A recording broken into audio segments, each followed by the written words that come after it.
Hello students, welcome to the channel. तो आज हम रिलेशन एंड फंक्शन का लेक्चर नंबर 10 लेके आए हैं और आज हम देखेंगे मोस्ट इंपॉर्टेंट एमसीक्यू का पार्ट नंबर 5। ये लास्ट लेक्चर है रिलेशन एंड फंक्शन का। इससे पहले फर्स्ट 5 लेक्चर्स में हमने इसके कंसेप्ट्स देखे हैं और इसके बाद हमने क्वेश्चन प्रैक्टिस की है। तो इन वीडियोस को 10 वीडियोस अगर आप देखते हैं तो इसके बाद आपका कोई भी रिलेशन एंड फंक्शन का क्वेश्चन नहीं छूटेगा। टर्म 1 मैथमेटिक्स क्लास 12th के एग्ज़ाम में सारे क्वेश्चन बनने चाहिए। इसके बाद चाहे तो आप 1-2 सैम्पल पेपर भी निकाल सकते हैं। तो आइए आज शुरू करते हैं क्वेश्चन नंबर 27 के साथ। तो हमारे पास क्वेश्चन नंबर 27 है, let the relation R in the set A.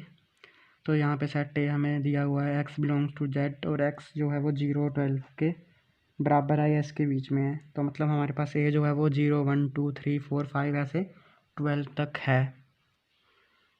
तो हमें जो a सेट दिया है वो ये है और हमारे एक रिलेशन दिया है a order pair of a b such that magnitude of a minus b is a multiple of 4। Then equivalence class बतानी है हमें 1 की।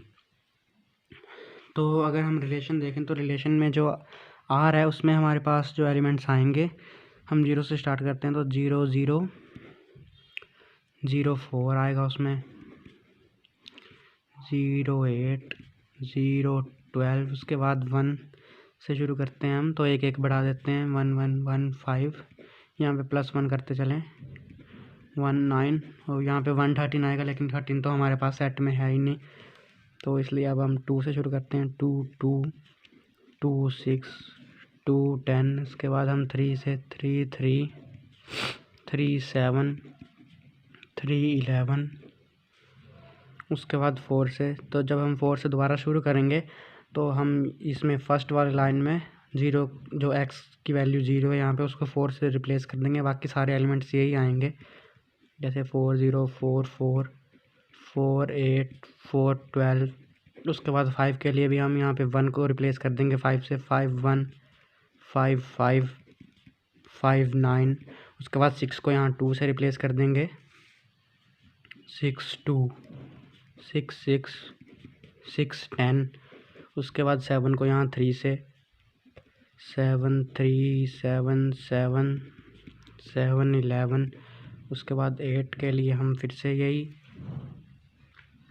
8 0 8 4 8 8 और 8 12। उसके बाद 9 के लिए हम 9 1 9 5 9 9। उसके बाद 10 2 10 6 10 10। उसके बाद 11 3 11 7 और 11 11। उसके बाद 12 0 12 4 12 8 और 12 12। तो ये हमारे पास रिलेशन आ गया है हमारे पास ये पूरा। तो अब हमें इक्विवेलेंस क्लास 1 की निकालनी है, तो हम y में देखेंगे कि y की वैल्यू कहाँ कहाँ 1 है, उसके साथ तो जो एलिमेंट रिलेटेड होंगे वो होगी इक्विवेलेंस क्लास ऑफ 1। तो यहाँ पे है y के साथ y यहाँ पे 1 है और इस रिलेशन में y यहाँ पे 1 है और y यहाँ पे 1 है और बस यहीं है 1। तो इनके साथ जो एलिमेंट रिलेटेड है, जैसे यहाँ पे 1 है, यहाँ पे 5 है, यहाँ पे 9 है, तो इक्विवेलेंस क्लास ऑफ 1 जो होगी वो होगी 1 5 9, जो कि है ऑप्शन नंबर ए। तो अब हम देखते हैं अगला क्वेश्चन।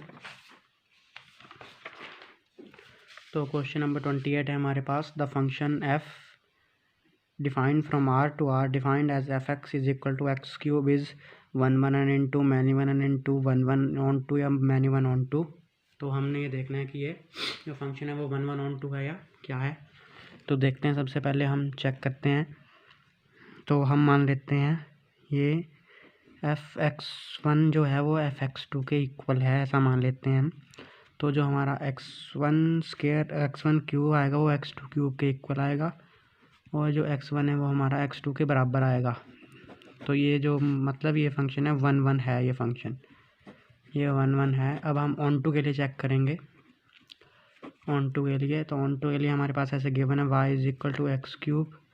तो हम x देखेंगे तो हमारे पास आएगा y की वैल्यू 1/3। तो मतलब y इमेज के लिए। जब y किसी की इमेज होगी तो उसकी जो प्री इमेज होगी वो हमारे पास होगी ये, मतलब y1/3 की जो इमेज है वो है y, और जो y की प्री इमेज है ये इसकी इमेज है और ये इसकी प्री इमेज है। प्री इमेज है y की पावर 1/3। तो जैसे कि ये सेट जो है वो रियल नंबर में डिफाइंड है, इसलिए इसकी प्री इमेज हमेशा होगी ही होगी। तो मतलब ये ऑन टू बी है, फंक्शन ये ऑन टू बी है। अगर ये नेचुरल नंबर में होती या इंटीजर में होती डिफाइंड तो ये ऐसा ज़रूरी नहीं था कि इसकी प्री इमेज हो, लेकिन ये रियल नंबर में है तो ये हमेशा प्री इमेज होगी y की प्री इमेज हमेशा होगी y की पावर 1/3। तो ये जो फंक्शन है वो 1 1 एंड ऑन टू है, तो ये है इसका ऑप्शन नंबर सी। अब हम देखते हैं question number 29। Let R with a relation in the set and given by R is equal to ordered pair of AB where A is equal to B minus 2 and B is greater than 6। तो यहाँ पे हम देखेंगे सबसे पहले option क्या है, 2,4 belongs to R। तो देखिए यहाँ पे B की वैल्यू जो है 4 है, लेकिन हमें यहाँ पे दिया कि B 6 से बड़ा है, तो ये ऑप्शन तो एलिमिनेट हो जाएगा। तो अब हम देखेंगे B को 7 डाल के, जब हम B की वैल्यू 7 डालेंगे तो हमारे पास जो A आएगा वो हमारे पास 5 आएगा। B माइनस 2, तो हमारे पास जो A आएगा वो हमारे पास 5 आएगा, लेकिन इसमें A हमारे पास दिया है 8,7, तो ये जो ऑप्शन है वो एलिमिनेट हो जाएगा। अब हम जब B की वैल्यू 8 डालेंगे तो A हमारे पास आएगा 8 माइनस 2, जो कि होगा A इज इक्वल टू 6। तो ये हमारा 6,8, तो ये होगा इसका सही ऑप्शन, 6,8 बिलोंग्स टू R। अब देखते हैं question number 30। Let A is equal to 1 2 3, elements हैं A के, और B हमारे पास है 4 5 6 7, और हमारे एक फंक्शन डिफाइंड है f 1,4 2,5 3,6, जो कि A से B में डिफाइंड है। तो हमें बताना है कि f क्या है, सर्जेक्टिव है, इंजेक्टिव है, बाइजेक्टिव है या नन ऑफ दीज है। तो आइए इसे देखते हैं।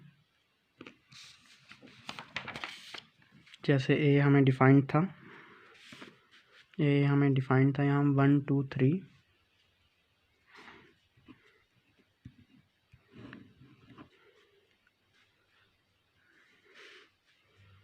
B की वैल्यू हमारे पास थी 4 5 6 7,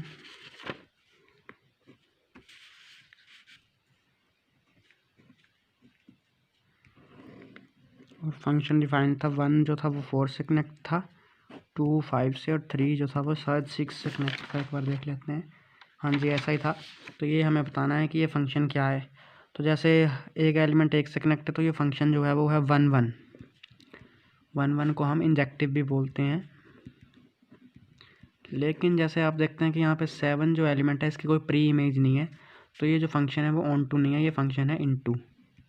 तो वह ये सिर्फ 1 1 फंक्शन है और बाइजेक्टिव नहीं है ना सर्जेक्टिव है, तो ये इसका जो करेक्ट ऑप्शन होगा वो होगा इंजेक्टिव, जो कि है हमारे पास यहाँ पे ऑप्शन नंबर बी, इंजेक्टिव। तो आज की वीडियो के लिए बस इतना ही। अब हमारा ये first chapter relation and function complete हो चुका है। आप इसके कोई भी क्वेश्चन सोल्व कर सकते हैं। इसके हमने कंसेप्ट्स भी देख लिए हैं और हमने 30 के MCQ प्रैक्टिस भी कर लिए हैं, जो कि इनफ हैं टर्म 1 एग्ज़ाम के लिए। तो अगर आपको कोई भी डाउट है इस चैप्टर में तो आप नीचे कमेंट में पूछ सकते हैं। और कल से हम इनवर्स ट्रिग्नोमेट्री फंक्शन स्टार्ट कर रहे हैं। तो थैंक यू, तब तक के लिए रिवाइज़ करें। Thank you.